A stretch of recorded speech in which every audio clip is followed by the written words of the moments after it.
যে আমাদের যে সংস্কারের কথা আমরা বলছি এটা ছিল এক দফারই অংশ, যে ফ্যাসিবাদী ব্যবস্থার বিলোপ এক দফার যে শেষ অংশটা। আমরা তো শেখ হাসিনা সরকারের পতন হয়েছে অভ্যুত্থানের মধ্য দিয়ে, কিন্তু অভ্যুত্থানের এক দফার যে মূল অংশ ফ্যাসিবাদী ব্যবস্থার বিলোপ, সেই ব্যবস্থার বিলোপের জন্য যে সংস্কারগুলো অত্যাবশ্যকীয় সেগুলো করার উদ্যোগ নেওয়া হয়েছে এবং এটা জনগণের ম্যান্ডেটের ভিত্তিতেই হয়েছে। জনগণ তো নির্বাচনের জন্য কিংবা ক্ষমতার পালাবদলের জন্য অভ্যুত্থানে আসেনি, যদি আসতো সেটা 7ই জানুয়ারির নির্বাচনের আগেই আসতো বলে আমি মনে করি। তো এই অভ্যুত্থান হয়েছে স্পষ্টভাবেই ফ্যাসিবাদী ব্যবস্থার বিলোপের মধ্য দিয়ে জন্য।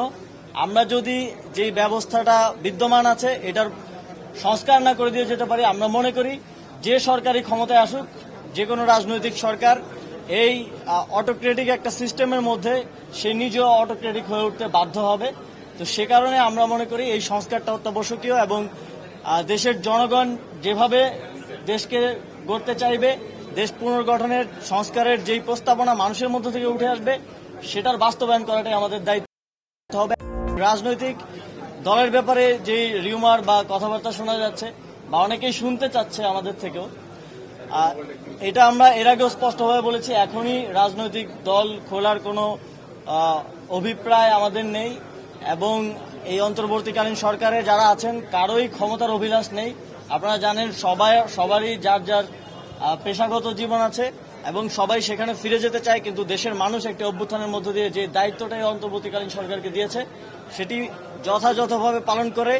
মানুষের সেই আশা আকাঙ্ক্ষার প্রতিফলন ঘটিয়ে একটি নির্বাচনের মাধ্যমে একটি গণতান্ত্রিক সরকারের হাতে ক্ষমতা হস্তান্তর করাই আমাদের লক্ষ্য। আমি জানি না আপনার কাছে আপডেট আছে কিনা, গত শনিবার আমরা বিজেএমইতে 3 জন উপদেষ্টা সহ আমাদের পুরো টিম সহ একটা আলোচনায় ছিলাম এবং রবিবার থেকে আজকে সোমবার, আজকে মঙ্গলবার, এই সময়টাতে কিন্তু গত সপ্তাহের তুলনায় যে আনরেস্ট ছিল সেটা আমি বলবো যে 5 to 10% নেমে এসেছে এবং কিছু কিছু জায়গায় খুব স্পেসিফিক 2-3টা কারখানায় এখন